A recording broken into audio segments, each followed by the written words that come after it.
Assalamualaikum warahmatullahi wabarakatuh. Halo semuanya, kami dari kelompok 9. Sebelum itu, izinkan kami memperkenalkan diri terlebih dahulu.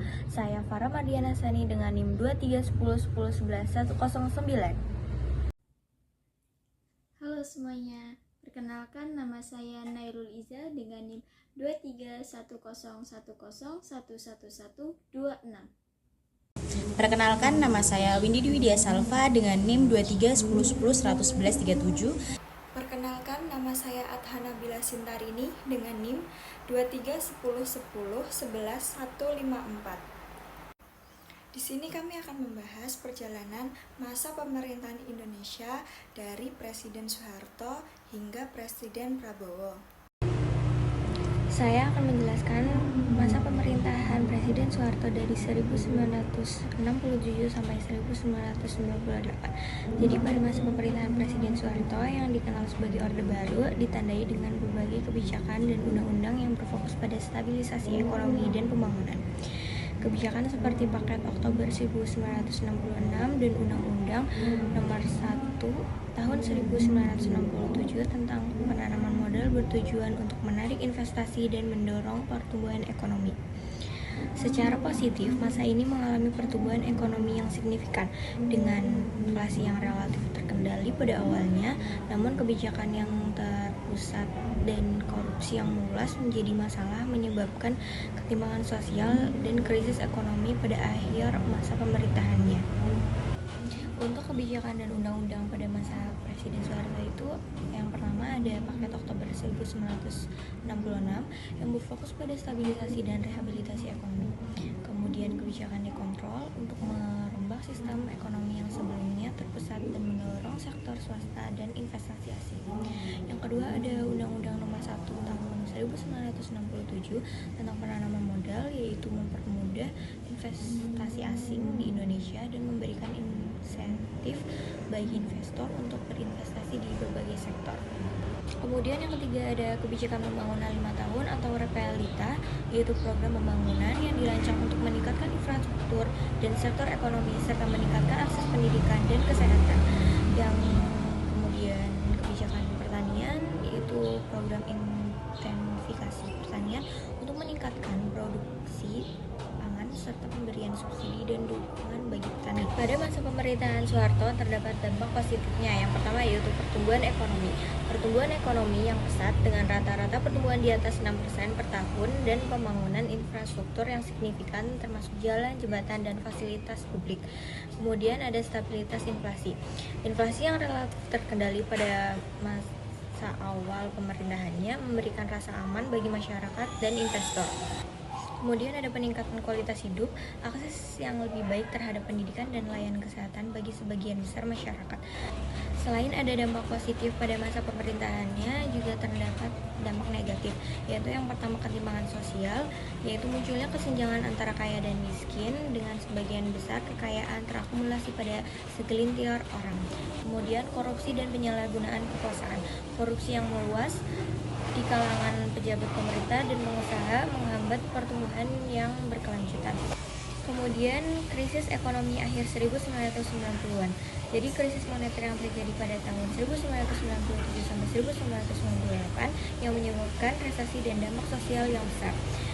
Jadi pada masa pemerintahan Soeharto membawa banyak perubahan dalam kebijakan ekonomi yang berdampak pada pertumbuhan dan stabilitas ekonomi. Namun tantangan seperti korupsi dan ketimpangan sosial tetap menjadi masalah yang harus dihadapi, yang akhirnya berkontribusi pada krisis ekonomi di akhir pemerintahan. Di sini saya akan membahas masa pemerintahan Presiden B.J. Habibie pada tahun 1998 sampai dengan 1999. Masa pemerintahan Presiden B.J. Habibie pada tahun 1998 sampai dengan 1999 yang singkat namun krusial, diwarnai oleh upaya transisi dari Orde Baru ke reformasi.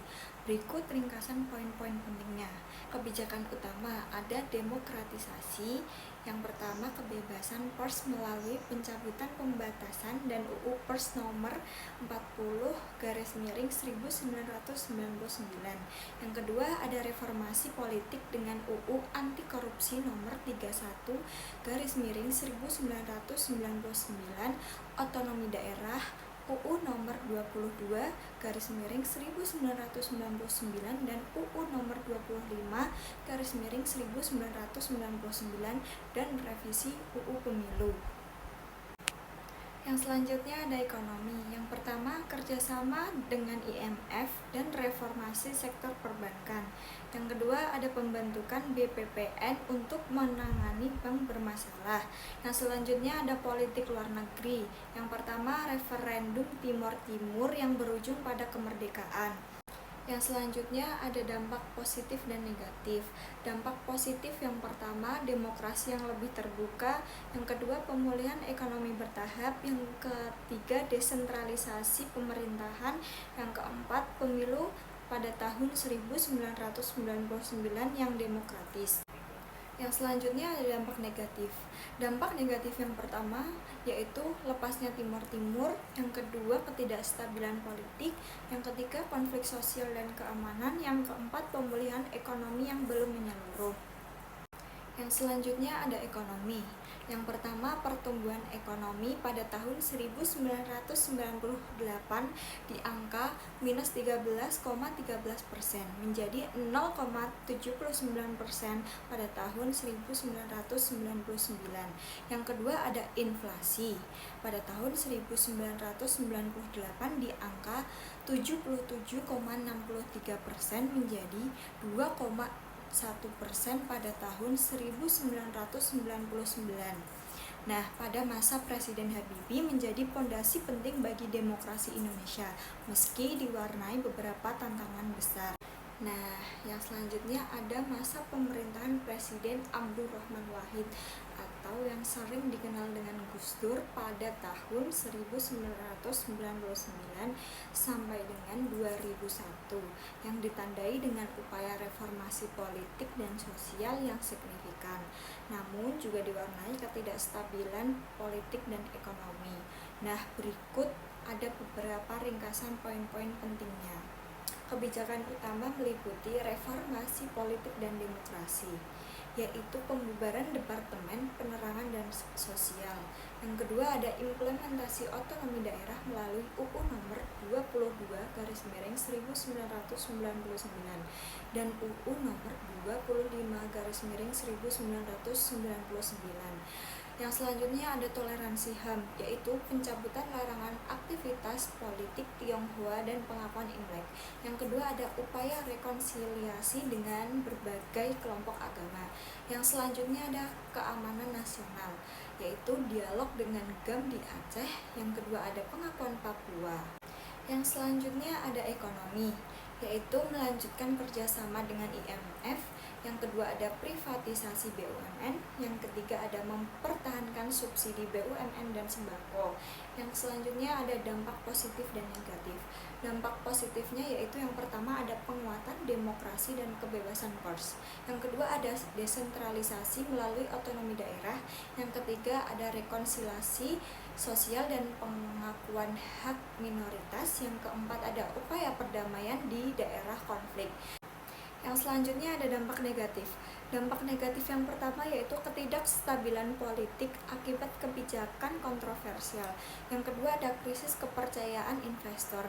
Yang ketiga ada konflik internal pemerintahan yang berujung pemakzulan.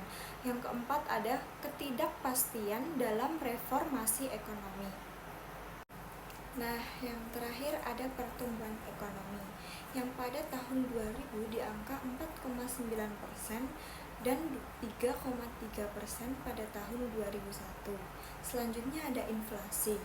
Pada tahun 2000 di angka 9,35% dan 12,55% di tahun 2001.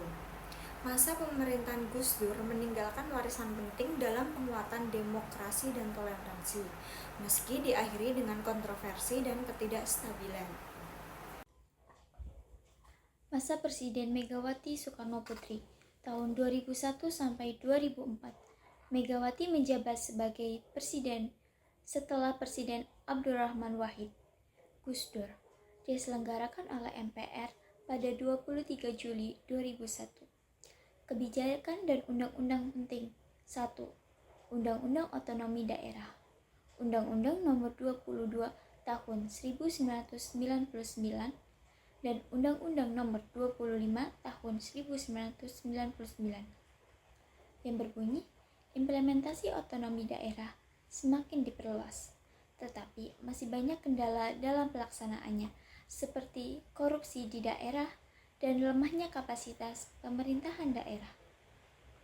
2. Privatisasi BUMN yang berbunyi pemerintahan menjual beberapa aset BUMN untuk meningkatkan pendapatan negara, termasuk menjual saham Bank Mandiri dan Indosat yang menimbulkan pro dan kontra.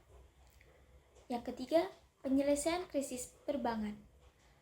Meneruskan program penyelesaian krisis perbankan yang sebelumnya ditandatangani oleh Badan Penyehat Perbankan Nasional atau BPPN. Selanjutnya, perkembangan ekonomi. Pertumbuhan ekonomi. Rata-rata pertumbuhan ekonomi sekitar 4% per tahun, meningkatnya dibanding masa krisis tetapi belum optimal.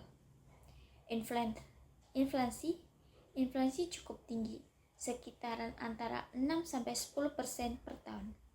Investasi kurang berkembang karena kapasitas hukum masih lemah dan infrastruktur belum optimal. Dampak positif seperti stabil politik lebih menjaga dibanding era Gus Dur. Ekonomi mulai pulih setelah krisis 1998. Otonomi daerah memperkuat pemerintahan lokal. Dampak negatif, korupsi tetap marak, termasuk di daerah akibat otonomi. Privatisasi BUMN dianggap merugikan kepentingan nasional. Ketergantungan pada IMF masih tinggi.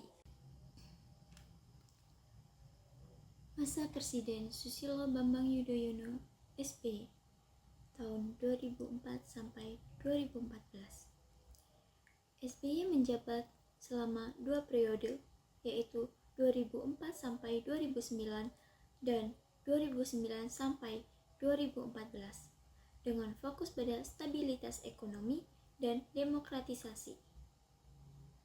Adapun kebijakan dan undang-undang penting. 1. Program BLT, bantuan langsung tunai dan bantuan sosial, diluncurkan untuk membantu masyarakat miskin akibat kenaikan harga BBM.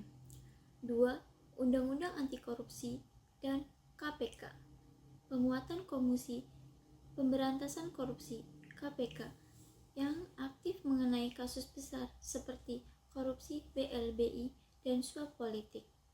Yang ketiga, Undang-Undang Investasi, Undang-Undang Nomor 25 Tahun 2007, mempermudah investasi asing untuk mendorong pertumbuhan ekonomi. Selanjutnya, perkembangan ekonomi. 1. Pertumbuhan ekonomi. Rata-rata pertumbuhan ekonomi 5-6% per tahun cukup stabil dan meningkat dibanding era Megawati. Inflasi terkendali di kisaran 5-7%, meskipun sempat melonjak akibat pengurangan subsidi BBM. Yang ketiga, nilai tukar rupiah sekisaran 9.000 sampai 12.000 per USD. Investasi meningkat karena kepastian hukum dan perbaikan iklim usaha. Dampak positif, pertumbuhan ekonomi cukup stabil. Pemberantasan korupsi lebih tegas dengan KPK.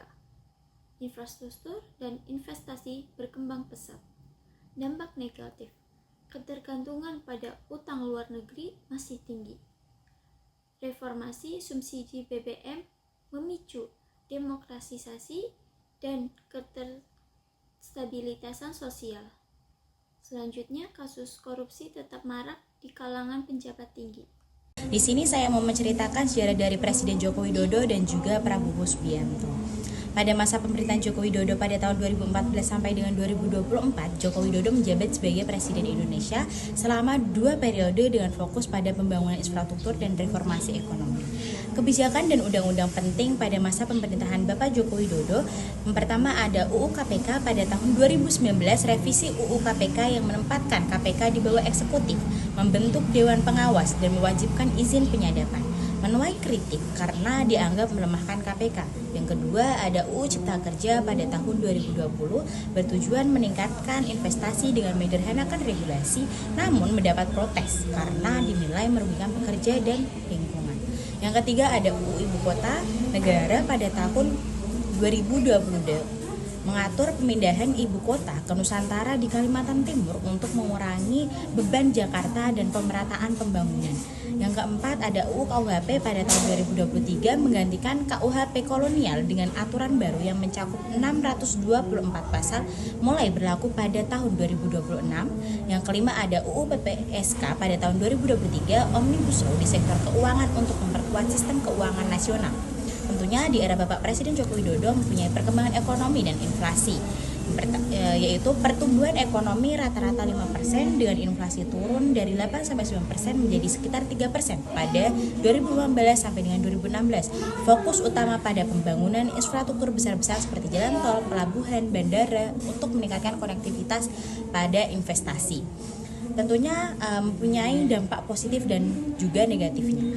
Dampak positif, pembangunan infrastruktur besar-besaran, pembangunan jalan tol, bandara, pelabuhan, dan irigasi meningkatkan konektivitas dan daya saing ekonomi, mempermudah distribusi barang dan jasa, mendorong investasi, serta mengurangi ketimpangan antar wilayah.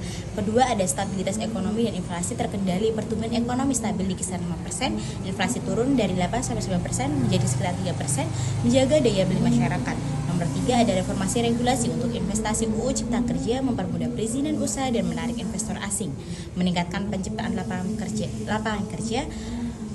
Keempat ada pemindahan ibu kota ke Nusantara, biasa disebut dengan IKN, mengurangi beban Jakarta dan mempercepat pemerataan pembangunan di luar Pulau Jawa, mendorong pertumbuhan ekonomi baru di Kalimantan.